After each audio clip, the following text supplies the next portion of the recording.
I think we'll try to keep it to a little less than 20 minutes so there's time for some discussion. Yeah, okay. May I start? Okay, thank you.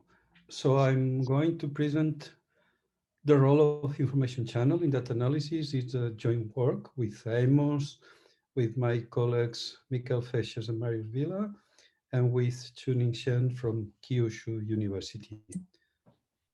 Um, the concept of information or communication channel was introduced by Shannon and has been applied all in many, many domains. And we will review the basic concepts of information channel, and we will apply to social sciences, and in particular to accounting, to the accounting matrices. Okay, so the question of social systems, in social systems there are actors interacting. The systems can involve two categories of actors, for instance, stimuli response, or one single category of actors, for example, an accounting systems. The systems are usually complex with many actors. We are interested in individual and group behavior, and we need multi-resolution analysis. Okay, so these are the two kinds of interaction. We can have two categories of actors where these actors interact. These are input and this is output. And this is a single category of actors where all actors interact, but this is directed. So this one can be considered, can be interpreted as a directed graph. Okay. This interaction can be labeled by a number, numerical labeled. Even if it's a category level, it can be converted to numerical. For instance, for good, normal, we can assign numbers, so we can label with numbers. Now, a social system is a complex system, and we need level of detail. We need measures of information. The measure of information has to be independent of scale, has to be independent of the scale of the actors. Then the value of information has to decrease when we decrease the number of actors, has to increase when we increase the number of actors, has to have a lower bound of zero, and indeed it has to be finite for a finite number of actors. Then once we have the labels, we can just organize them in an array, in a table. So we have already a first model of this interaction, and we can consider the totals for rows and the totals for columns. And then we can do one thing, which is divide the array by the totals of totals. So we divide the totals by the total of totals. We will have a normalized probability. We will have marginal probability. We divide the total of totals. We have a normalized vector. So we have the other marginal, and then we have the joint probability. So these quantities divided by the total give us the joint probability. So we have the marginal probabilities and we have the joint probabilities. But we can also divide the elements of the array by the totals of the row, and then we will have the conditional probability. So these are conditional probabilities given of I1, I2, I3, given x1, given x2, given x3. But we can divide the columns by the total of the columns, and we will have also conditional probabilities, but then from I1 given x1, I1 equals f2, I2 given x1, and so we have the conditional probabilities in one sense and in the other sense. So we have these two equations which is the marginals time the conditional probabilities, the margin equal to the marginals, and we have the conditional probabilities given the i's time the marginals equal to the other marginals. So we have two information channels. And with the two equations, the marginal time the conditional is equal to the marginal, the conditional time to the marginal is equal to the marginal, or we can use the transpose and have it in the same way that this. So we have dual channels. Indeed, we can introduce now that we have the probabilities, we can introduce now the tools of the information channel. We can introduce the entropies of the marginals, we can introduce the conditionals, we can introduce the mutual information. So I will not extend more on this. But now, about grouping. So we are interested in individual behavior, but we are also interested in grouping behavior because grouping behavior is not subjected to noise as individual behavior is. And the matrices of individual behavior are usually sparse. Also, then group behavior is more reliable than individual behavior and more interesting. So we have to group in different scenarios, but grouping has to support a smooth transition. And we can group behavior of different scenarios, but not to confuse grouping behavior with grouping actors or grouping indexes in a single scenario. So grouping behavior, so we have different interactions and we can group it into a single interaction than simply by grouping the corresponding matrices. So we know how to group different, very simply, we will have just one information channel for the grouped scenario.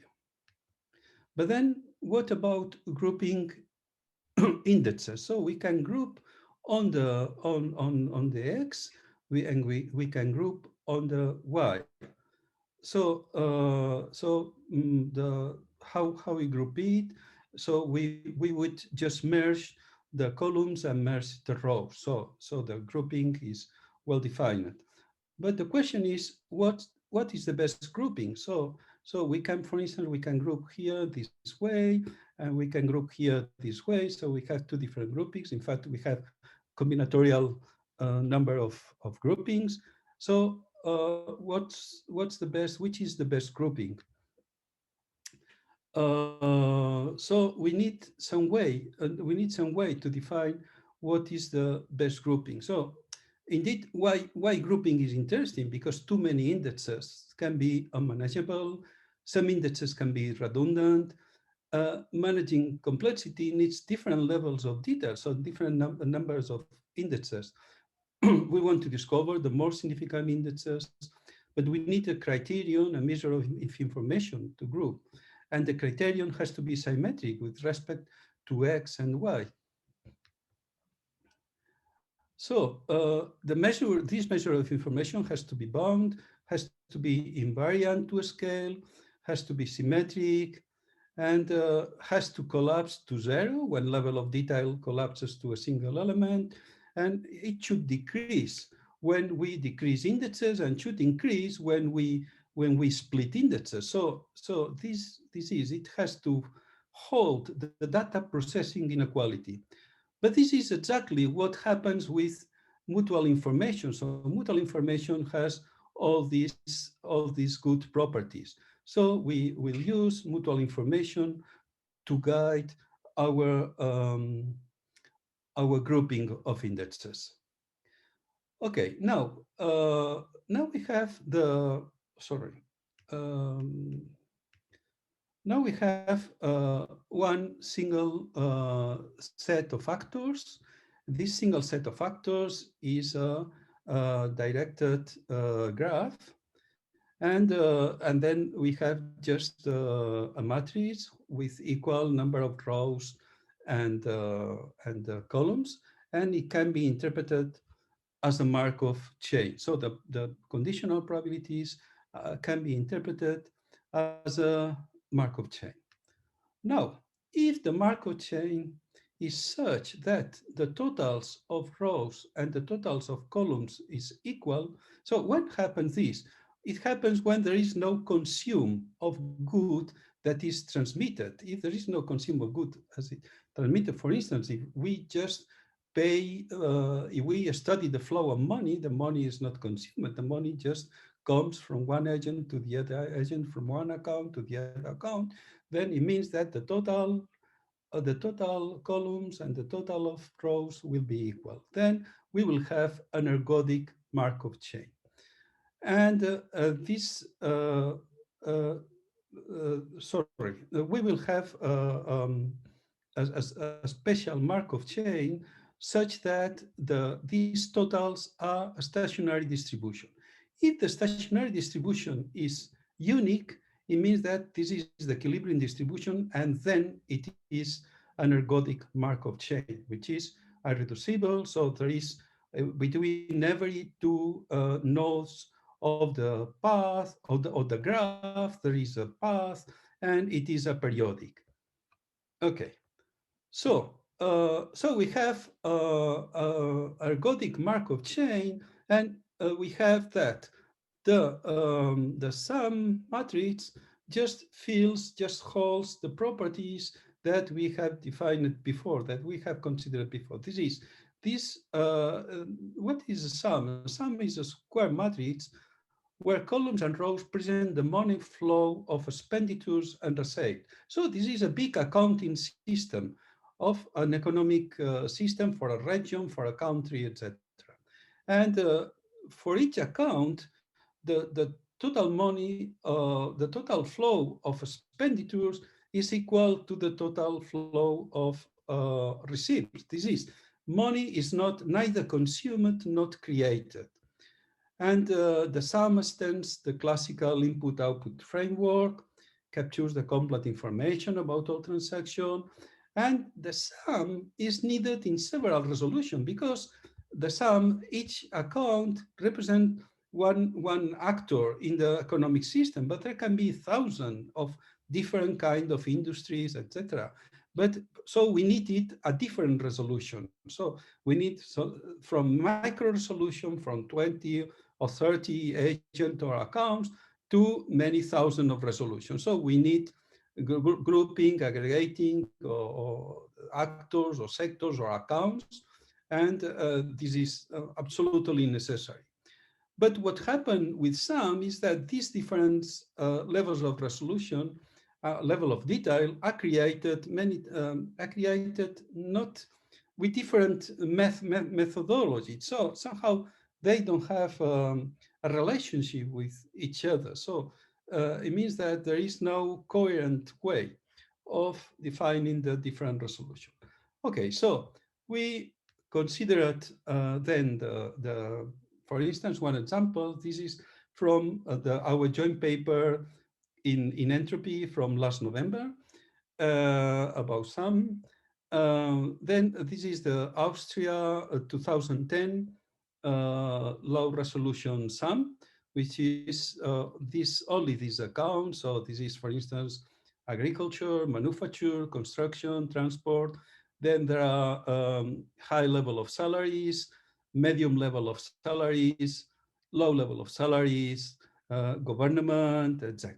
So what we did with this, so we just used our model and applied it to it.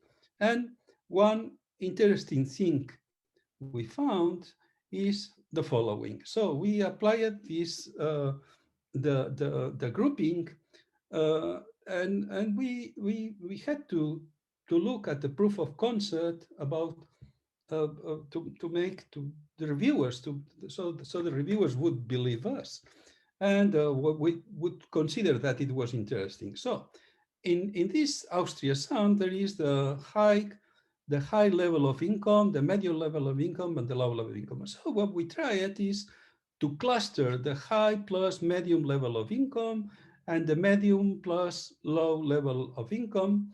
And what we saw and also to cluster the three levels of income. And what we saw is that if we cluster the medium plus low level of income, there is practically no loss of information. It means that considering separating the medium level of income of the low level of income doesn't add anything, any information to the model. Okay, so this is, of course, this is our interpretation. Maybe the economists will say, no, no, no, it's important because the separating it is important for this or for this. So probably it's only for political reasons. It's my view. You, maybe two minutes. Yeah. Uh, okay. So, sorry. Sorry, I lost. Okay. Okay, I don't know what happens, but I lost. Just I had to one or two more. Just I had one or two more, but I don't know what happened.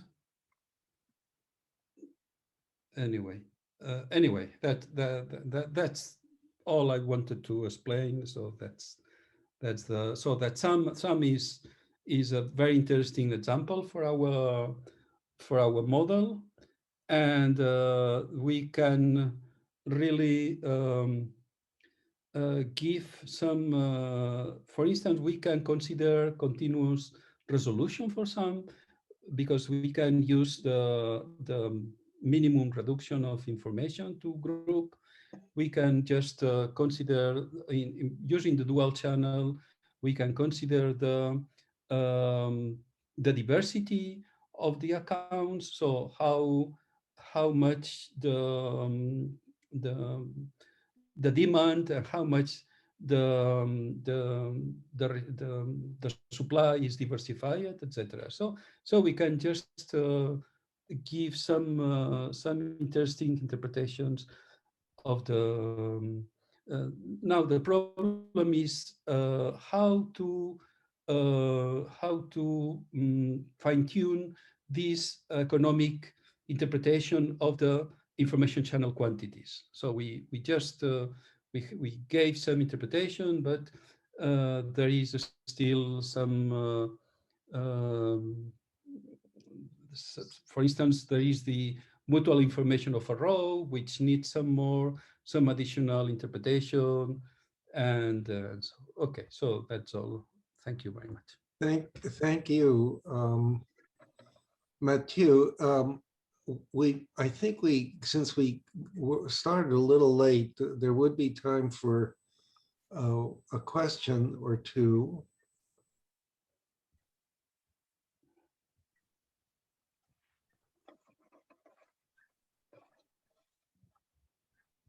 Yeah, I would be very interested.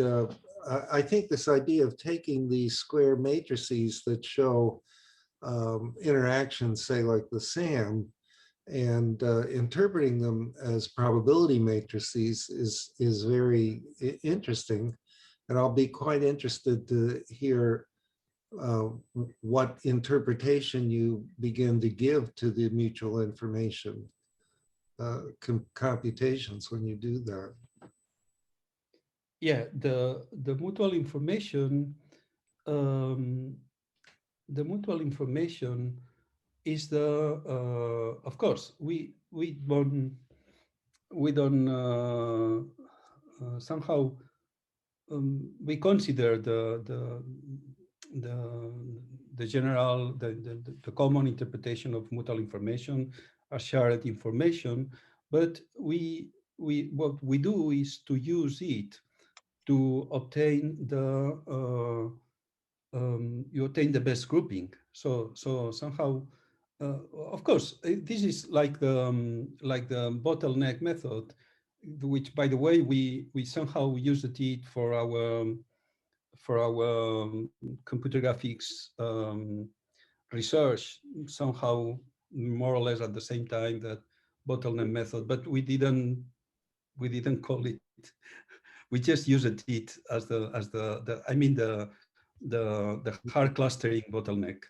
And the question is that using mutual information, you can just drive the multi-resolution.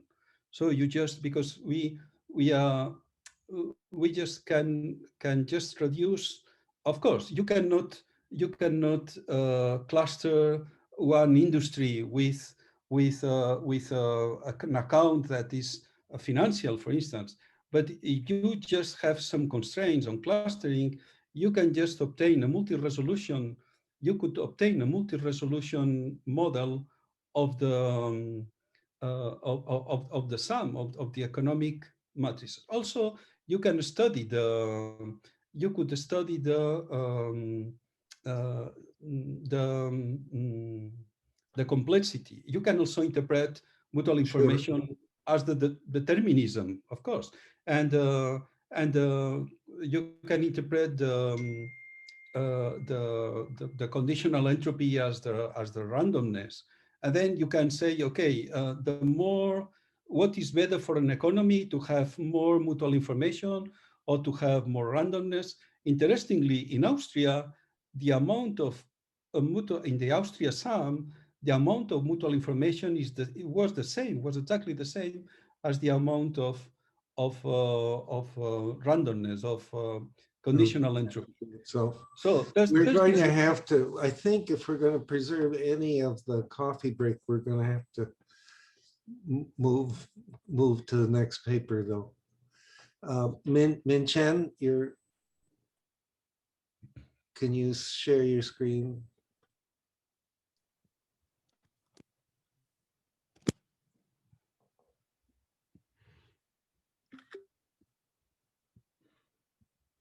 Myself. Okay, I need to unmute myself, and hopefully you can see my screen now.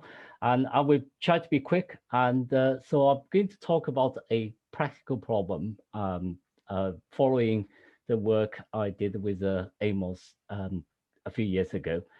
And the idea was that the sort of we have the problem is we come out a measurement, we can estimate the benefit of visualization. In fact, they estimate the benefit of most of data intelligence processes, including statistics, algorithms, and the human-computer interaction, and so on. But when we try to apply to practice practical problems, and we think some of the measurement seems to be difficult to interpret, and so we try to find a solution to deal with that. Let me recall what Amos the challenging questions a few years ago presented. And Amos said the stock market data is now in microseconds and will soon become nanoseconds. As an economist, which is Amos, and I do not need to work at such data resolution. What is the optimal resolution for an economist? And the question sounds simple, but actually is very, very fundamental in both sort of a information theoretical way and a philosophical way.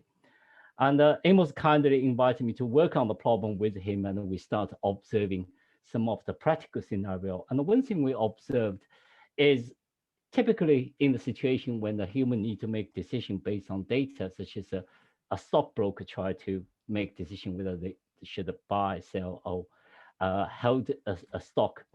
And in fact, the amount of information in the process being thrown away is dramatic.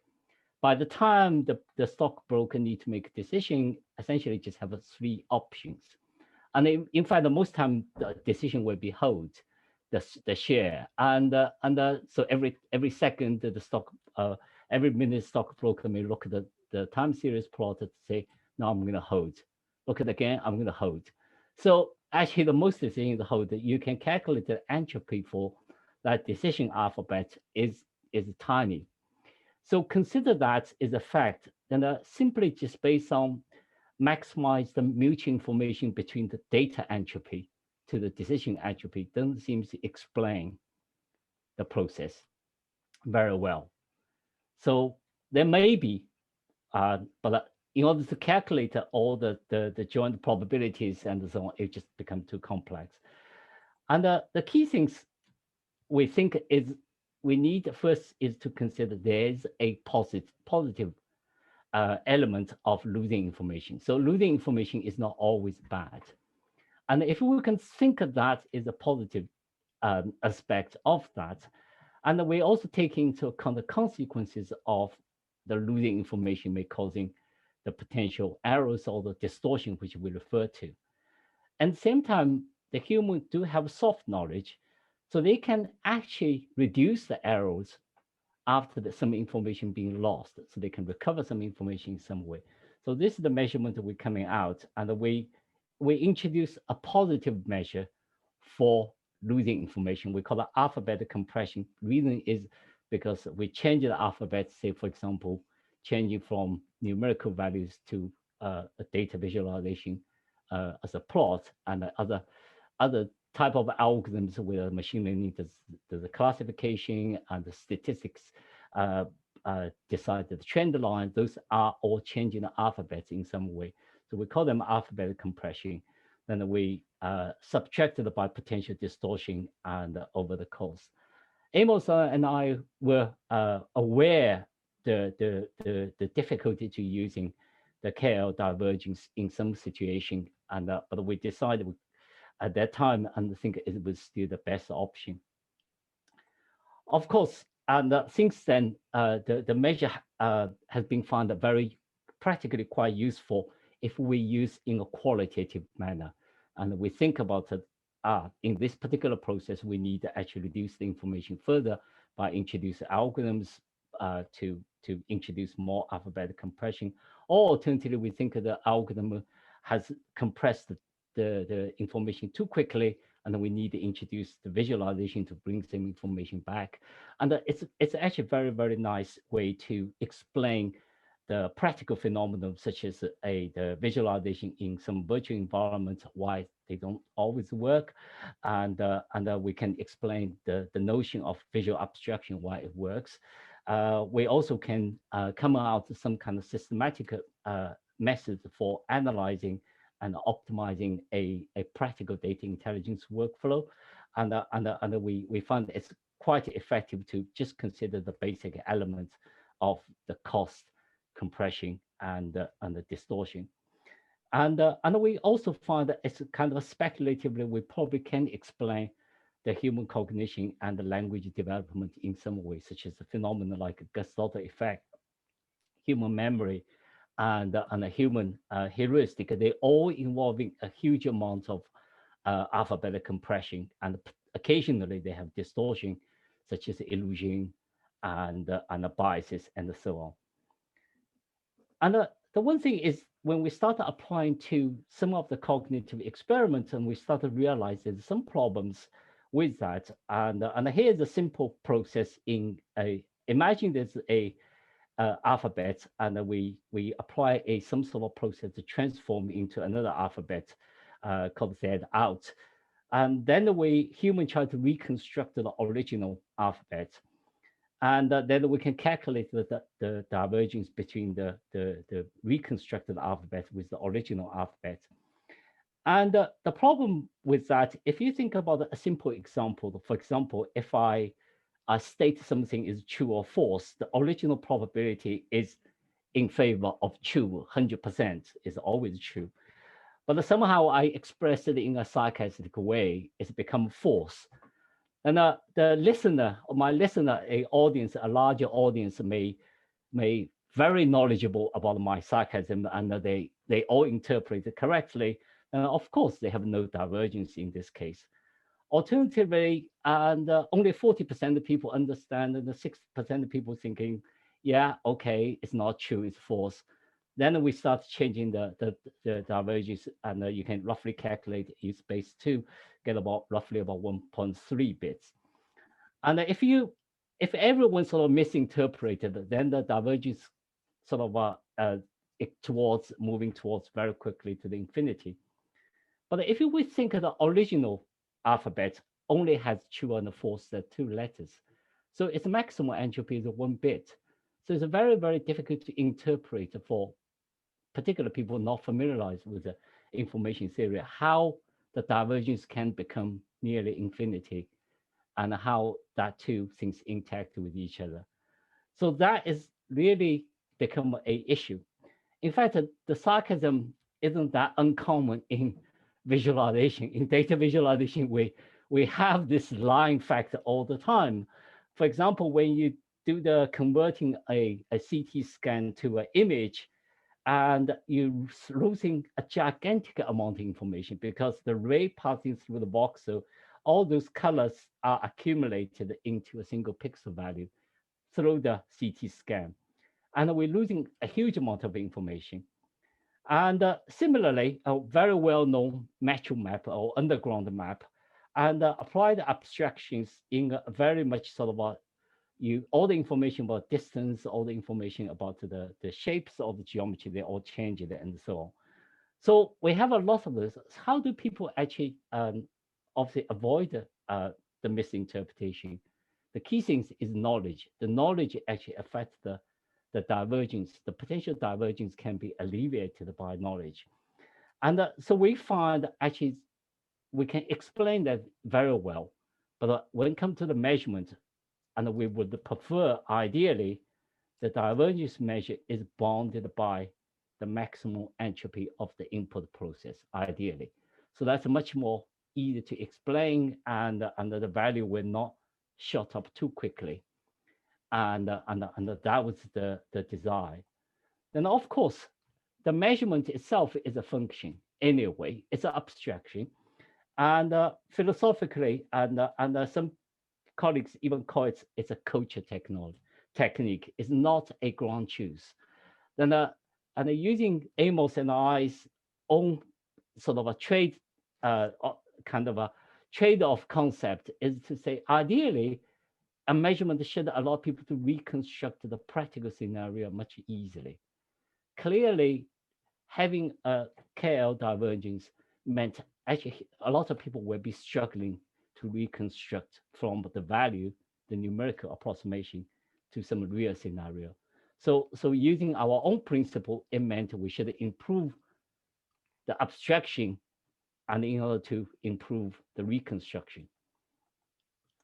And then looking at the history, actually people do spend a fair amount of time on this practically measurement things. So the temperature scale is a typical case, and even start with Newton, and he looking all the practical data scenarios, see how those different sort of data points, different melting points of different metals will happen in what sort of a scale and so on. And gradually, of course, nowadays we converge into more or less three systems, Celsius systems and Fahrenheit system, and obviously the Kelvin absolute zero system. And in fact, if you look at the change in the sort of even the loose not ground truths, the Fahrenheit system has been changed, the Celsius system has been changed by many times. So they all that, and we can plot out to see those changes, even the sign upside down will change it. So we thought we have a look at a few bounded measures, and we examined the Janssen-Shannon, which is obviously is a bounded measure, and the square root of Janssen-Shannon, which is also quite nice, has a nice property. It's a distance matrix. We look at the conditional entropy. We also look into two new sort of like newish sort of entropy, and we also looking into a few non-entropic measurements in some way. And we conducted some conceptual analysis. We look into the number of probability function we need to evaluate. Because collecting probability function is quite expensive, so we sell the less the better, the fewer the better. Ideally, we should have an entropic measure. So we have as a computer scientist, we like to use bits as a kind of a unit, and the bits can be kind of nicely used and inform other people. And ideally we should be distance metric, ideally easy to understand. Ideally the shape of the curve is reasonably close to the curve, the KL divergence measure in some way. And so I'm just very quickly show you some of the analysis we do, and we look at the shape compared with the scale down the KL divergence, and look at different shapes. Some are similar. We look at the shape close to the near zero part to see how they change it and so And we're also looking into how they're easier to understand, that we consider every single transformation, say from KL to Shanxi is created extra difficult in understanding. And if we apply square root, it's also getting harder to understand. And we're also looking at the new way of thinking is instead of thinking the divergence as the difference of the two log values, and we take the difference first, then log it to look at the log scale of the difference. And of course, this is a unbounded measure. But if we just make a small transformation by +1 in it, that become a bounded. And we can add in the parameter to see the k to see how they will change and so on. So we look at a practical way to see how the value were featured. We conduct some surveys, ask people to answer questions. This is a visualization commonly used, but actually the shape here is completely misleading because it's not flat. It has wrinkles and has bumps on it, but they all disappeared. So we ask people what they think and see how the experts see that. And so we plotted in some way we can measure sort of a different value, how they will consider the divergence, how they consider the value. So we look in a similar way, try to analyze how the temperature when we even check the ordering, some actually measure change in the order and in some way, which is not always desirable. We also about yeah. 2 more minutes. Yeah, I'm done now. And so we also conducted another experiment. So our currently for the moment our conclusion seems to suggest there's 2 leading candidates, and when the square shape of the one seems to be quite good, and the square root of Janssen-Shannon seems also quite good, and it has the best property is the distance metric, while most of them are not. And the worst property is, in fact, it's not a summation of the component measure, which is also create a little bit extra difficult to for people to think how related to the components. What we're hoping is to find some sort of a measurement we can use practically and for estimating the benefit of visualization, and it can be used as a fitness function to optimize data intelligence process. And hopefully we can use the measurement to do psychological studies to look at human perception and cognition. So the value we collected can be reused for optimizing the data intelligence processes. Thank you very much. Great, thank you. We would have time maybe for 1 or 2 questions. I offer a very general comment in terms of informativeness of data, whether through visualization or otherwise. There's a big difference when the object is fixed, is a physical object like a face that wants to be recognized, or a message is something real, versus when you're talking about dynamics or laws, relationships, causal. Think about the stock market example. Aggregation is a big deal. So observing a stock market blow by blow every second and observing it every week or every year is really picking up very different phenomenon. So if I observe the indices, maybe they change annually, they change 5%. Has to do with rate of interest, saving behavior, general long-term conditions. Whereas if I observe it daily, it may be just reacting to news, it's weather, political issues. So this resolution, I think, is what you refer to, can have very different values in terms of informativeness, depending on what the object to be discovered is. So it's a very good question. So I use the discussion the Amos and I had is, so the idea with the measurement is to say is in general people want throw away information as much as possible, and when you throw too much information away, and your decisions start to affect to a different decision, then the human will realize too much information being thrown away, and you want to go back to look. So very similar to our looking at our student examination. So we're quite happy in some cases to use the average, but occasionally you say, I really would like us to look at the whole distribution of the class, how the mark will be distributed. So you can plot the mark out as a bar chart or time series plot, but the cost for looking at the time series plot actually is very cheap. So it only takes sort of a 1 second. You have a quick glance, you have a know that. And so it's a balance of these three factors: the information abstraction, and the potential the divergence, and the cost. And that's really, we think, is the fundamental element. We're actually so far, and I look at all working on many problems, I haven't found a fourth element. We would love to. We find a fourth element which could actually meant cannot be explained by these three basic elements. I think if we're going to preserve any break at all, we have to stop and then reconvene at 3:30. I unfortunately can't be here for the rest of the session because of teaching, but bye, everybody. Thank you, Duncan.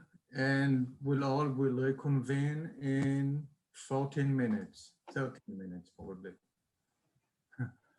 Yeah. Minton. Yeah. One quick thing. One place you mentioned that one distance was not working well. I think it was log of absolute value of p minus q. But then you said if you add one, Yeah. then it will be okay. Yeah. So, why one? Why not two? So you can add 2, you can add 3, add 4, anything, and add 1 just happen to be the measure become bounded by 0 and 1. But I see. So you mean if I add 2, then it won't be bounded? Well, it would be still bounded, but bounded by a value where above 1 would be a logarithmic value related to. So I think you can add sort of some numbers, but one just happened to be nice, and because it meant the original, the lowest property value is 0, then you add 1 become the minimum value become 1.